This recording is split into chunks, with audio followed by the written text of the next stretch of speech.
अस्सलाम वालेकुम नाज़रीन, नई दुनिया में खुशामदीद। जी हाँ, ये एक नए दौर का आगाज़ है। मक्का मुआहदे के बाद बहुत सी चीज़ें वाज़ेह हो गई हैं। अब अक़वाम मुत्तहिदा का किरदार क्या होगा, अब सलामती कौंसल का किरदार क्या होगा, वीटो पावर किस तरह से इस्तेमाल होगी, ये बहुत सी वो चीज़ें हैं जो अब एक नई शक्ल इख्तियार करने जा रही हैं। इन तमाम चीज़ों को देखते हुए पाकिस्तान में जो बहस हो रही है, उस हवाले से भी आज गुफ्तगू करते हैं। 12 सवाल जो हैं वो अब तक मेरे ज़हन में आए हैं, जिनके ऊपर मुख्तलिफ अंदाज से जो है वो गुफ्तगू की जा रही है। उनमें जो पहला सवाल है वो है कि सऊदीया, तुर्की और पाकिस्तान का जो मुआहदा है, क्या ये ईरान के खिलाफ है।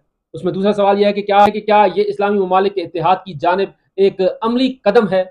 और अगला सवाल ये है कि क्या इस्लामिक नेटो बनने का आगाज हो चुका है, कि क्या ये इस्लामी ममालिक की स्ट्रेटेजिक कामयाबी है या फिर अमरीकी कामयाबी है। और सातवां सवाल यह है कि क्या ये अमरीका को खित्ते से रुखसत करने का प्लान है या फिर अमरीका को एक बाइज़्ज़त और महफूज रास्ता फराहम करना है। नवां सवाल यह है कि क्या इस मुआहदे के पाकिस्तान और खित्ते पर मुस्बत असरात पड़ेंगे या मनफी असरात होंगे।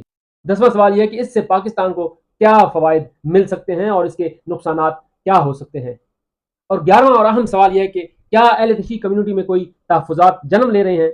और 12वां सवाल यह है कि फ़िरका परस्त बगलें क्यों बजा रहे हैं। नाज़रीन, एक बात बिल्कुल ज़हन में रखें कि मुल्कों के ताल्लुकात, रियासतों के ताल्लुकात कभी भी सिर्फ़ और सिर्फ़ मज़हब की बुनियाद पर, सकाफ़त की बुनियाद पर, हमसायगी की बुनियाद पर नहीं होते, बल्कि मफादात तरजीह हुआ करते हैं। मज़हब, सकाफ़त, हमसायगी, ये तमाम चीज़ें वो हैं जो इन ताल्लुकात में पुल का किरदार अदा करती हैं और उसे मजबूत बना सकती हैं। लेकिन आप अपने इर्द गिर्द नजर दौड़ाइए। नाज़रीन, आप पाकिस्तान की ही मिसाल ले लीजिए कि हमारा पड़ोसी मुल्क इंडिया है, लेकिन इंडिया हमारा दुश्मन है। हमारी सकाफत एक है, ज़बान एक है, मजहब में भी बहुत ज़्यादा हम आहंगी है। एक बड़ी तादाद मुसलमानों की इंडिया में रहती है, एक बड़ी कम्युनिटी हिंदुओं की पाकिस्तान में रहती है, इसी तरह से क्रिश्चियन दोनों तरफ आबाद हैं। तो बात यह है कि सिर्फ मजहब की बुनियाद पर, सकाफत की बुनियाद पर, जुबान की बुनियाद पर ये ताल्लुकात कायम नहीं होते, बल्कि मफादात की बुनियाद पर ये ताल्लुकात कायम होते हैं। क्योंकि हमेशा इंडिया ने पाकिस्तान के मफादात के खिलाफ काम किया है और अव्वल रोज से वो पाकिस्तान का दुश्मन ठहरा है। दूसरी तरफ हमारे अफगानिस्तान है। अफगानिस्तान एक ब्रदर इस्लामी मुल्क है, वहां पर भी पश्तो बोलने वाले हैं, पाकिस्तान में भी पश्तो बोलने वाले हैं, लेकिन उसके बावजूद अफगानिस्तान के साथ हमारी सूरत हाल हमेशा कशीदा रही है। हालांकि पाकिस्तान ने लाखों महाजिरीन को पाकिस्तान में बसाया, न सिर्फ बसाया बल्कि अफगानिस्तान का एक बड़ा बोझ भी बर्दाश्त किया, उसके बावजूद आज तक ये ताल्लुकात नॉर्मल नहीं हो पाए हैं।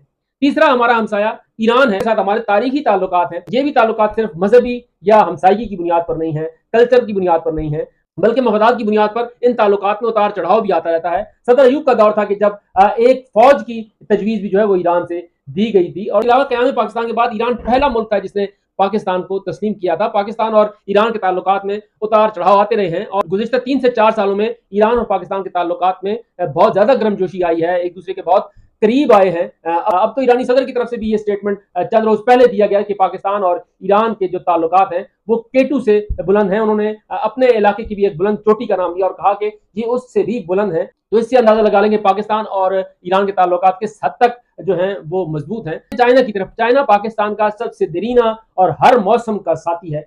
चाइना के साथ हमारे ताल्लुकात के बारे में ये मिसाल दी जाती है कि ये हिमालय से बुलंद है और समंदर से गहरे हैं। ये इतनी गहरी दोस्ती है। न चाइना के साथ हमारी जबान मिलती है, न चाइना के साथ हमारी सकाफत मिलती है, न चाइना के साथ हमारा म्यूजिक मिलता है, लेकिन उसके बावजूद पाकिस्तान के और चीन के ताल्लुकात इंतहाई गहरे हैं। और उसका अंदाजा आप लगा लेंगे, चाहे दिफाई सूरत हाल हो, चाहे मुआशी सूरत हाल हो, पाकिस्तान और चीन एक दूसरे के साथ हमेशा खड़े रहे हैं। तो नाज़रीन, दुनिया के साथ ताल्लुकात को किसी मखसूस ऐनक से नहीं देखना चाहिए, बल्कि ये देखना चाहिए कि इसमें हमारी रियासत का क्या फ़ायदा है, हमारी रियासत का क्या नुकसान है। तो पाकिस्तान और सऊदीया के ताल्लुकात भी इंतहाई अहमियत के हामिल हैं। रोज़े अव्वल से ये ताल्लुकात हैं और पाकिस्तान का सऊदीया के हवाले से हमेशा एक मौक़िफ़ वाज़ेह और दो टोक रहा है। अब आते हैं नाज़रीन उस सवाल की तरफ कि क्या ये इत्तेहाद जो है ईरान के खिलाफ बना है। और उसका जवाब तुर्क वज़ीर ख़ारिजा ने दिया। उन्होंने कहा कि ये इत्तेहाद ईरान के खिलाफ नहीं है, ये इत्तेहाद जो है ये सिक्योरिटी के लिहाज से अहमियत का हामिल है। और साथ उन्होंने ये भी कहा है कि इस इत्तेहाद में दीगर ममालिक भी शामिल हो सकते हैं। अब यहाँ पर दूसरा सवाल यह है कि क्या इस्लामिक नेटो बन चुकी है। तो इसका जवाब भी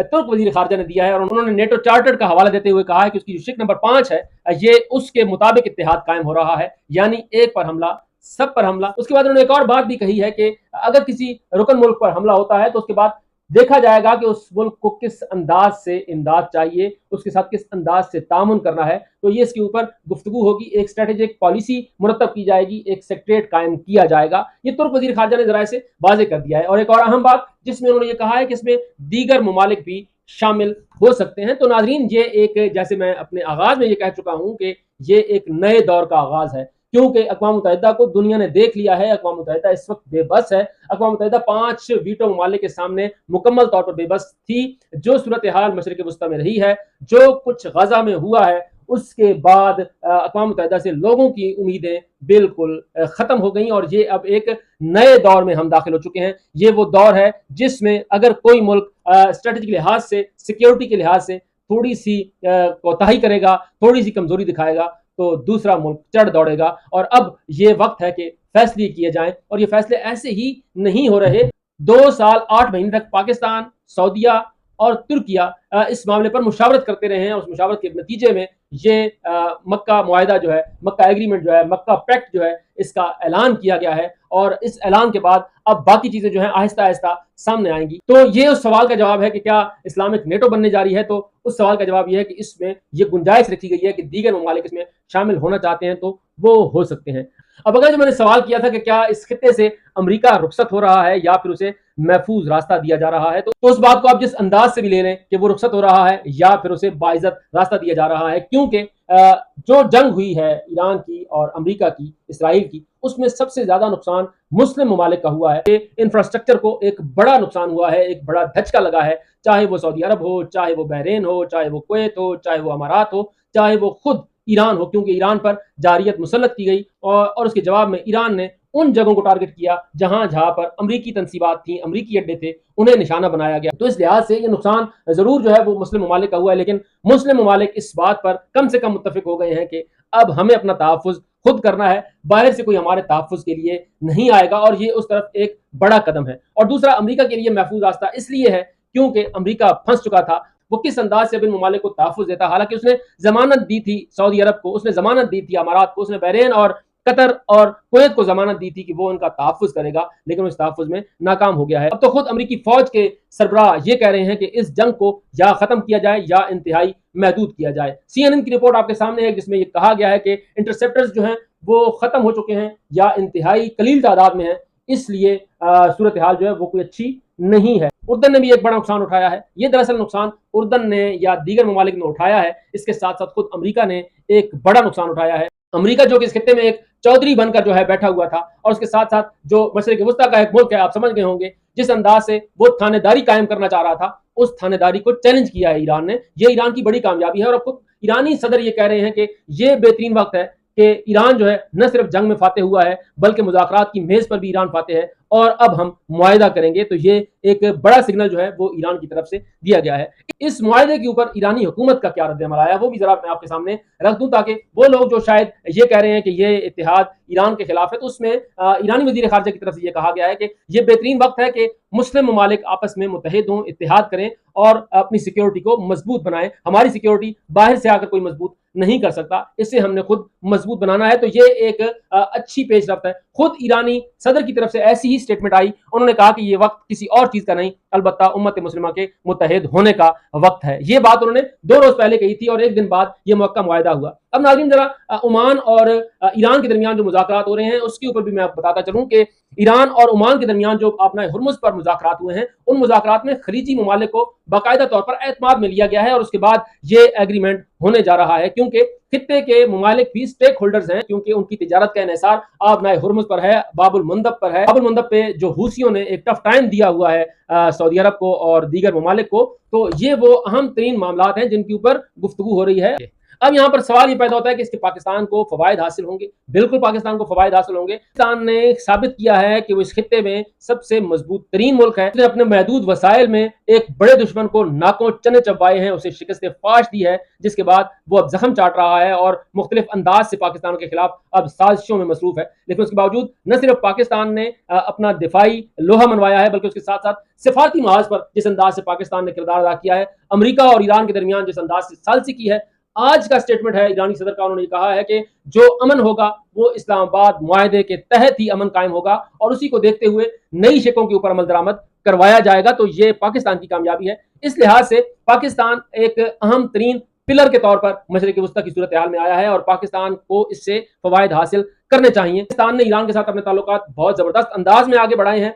पाकिस्तान और ईरान की तिजारत آگے بڑھنے جا رہی ہے اور اس حوالے سے مختلف معاہدے جو ہیں پاکستان میں اور ایران میں ہو چکے ہیں۔ دوسری طرف پاکستان اور سعودی عرب میں پہلے سے ایک ایگریمنٹ تھا، اب ترکیہ، سعودیہ اور پاکستان کے درمیان ایک اور ایگریمنٹ ہوا ہے۔ یہ پاکستان کی ایک اور بڑی کامیابی ہے۔ پاکستان واحد اسلامک ایٹمی پاور ملک ہے۔ پاکستان کو سعودی عرب جیسے ایک امیر ملک کی پشت پناہی مل رہی ہے اور اس کے ساتھ ساتھ ترکیہ جیسی بہترین فوج کا ساتھ مل رہا ہے، تو یہ پاکستان کی بڑی کامیابی ہے۔ اب یہاں پر یہ حکمرانوں پر ہے کہ وہ کس انداز سے پاکستان کی معیشت کو بہتر کرتے ہیں، پاکستان کی داخلی صورتحال کو بہتر کرتے ہیں۔ اب یہ ان کی پالیسیوں پر ہے کہ وہ پاکستان کے اندر اس معاملے کو کس انداز سے بہتر انداز سے آگے بڑھاتے ہیں، کیونکہ عالمی دنیا میں قیمتیں کم ہوئیں لیکن افسوس کہ آج بھی پاکستانی پیٹرولیم مصنوعات پر سراپا احتجاج ہیں۔ اب یہاں پر ناظرین یہ بات کی جا رہی ہے کہ اس ایگریمنٹ کے بعد اہل تشیع کمیونٹی میں کیا کچھ تحفظات ہیں، اہل تشیع کمیونٹی میں کیا تحفظات ہو سکتے ہیں۔ فی الوقت ایسی کوئی بات نہیں ہے اور اس تمام صورتحال میں چیزوں کو فرقہ وارانہ انداز سے نہیں دیکھنا چاہیے۔ آذربائیجان اور ایران دونوں شیعہ ممالک ہیں لیکن دونوں کے آپس میں تعلقات میں ہمیشہ اتار چڑھاؤ رہا ہے۔ اگر آپ کو یقین نہیں آ رہا تو آرمینیا آذربائیجان کی جنگ میں دیکھ لیں کہ ایران کہاں کھڑا تھا اور آذربائیجان کے ساتھ کون کون سے ملک کھڑے ہوئے تھے۔ تو اس لیے اس مخصوص اینک سے چیزوں کو دیکھنا نہیں چاہیے۔ اہل تشیع کمیونٹی کے حوالے سے جو بات کی جاتی ہے انہیں ایک بریکٹ کیا جاتا ہے ایران اور عراق کے ساتھ، حقیقت میں یہ بات اس طرح سے نہیں ہے۔ اگر آپ ایران اور عراق کے ساتھ بریکٹ کریں گے تو میں کسی اور ولاگ میں یہ بات ضرور بتاؤں گا کہ کس انداز سے جو شیعہ مذہب ہے اس کی جو وابستگی ہے وہ ایران اور عراق سے زیادہ مکہ مدینہ سے ہے، سعودی عرب سے ہے، حجاز مقدس سے ہے۔ یہ کسی اور ولاگ کے لیے رکھ چھوڑتے ہیں، تو اس لیے اس بات کو اس مخصوص انداز سے ایک مخصوص فرقے کے لحاظ سے دیکھنا اور اس کے اوپر سوشل میڈیا پر بحث کرنا یہ لا حاصل بحث ہے۔ ان دائروں کے سفر سے اب نکلنا ہوگا۔ دنیا تبدیل ہو چکی ہے، دنیا آگے بڑھ رہی ہے۔ کسی کو سعودیہ کے حوالے سے مروڑ پڑ رہے ہیں، کسی کو ایران کے حوالے سے مروڑ پڑ رہے ہیں،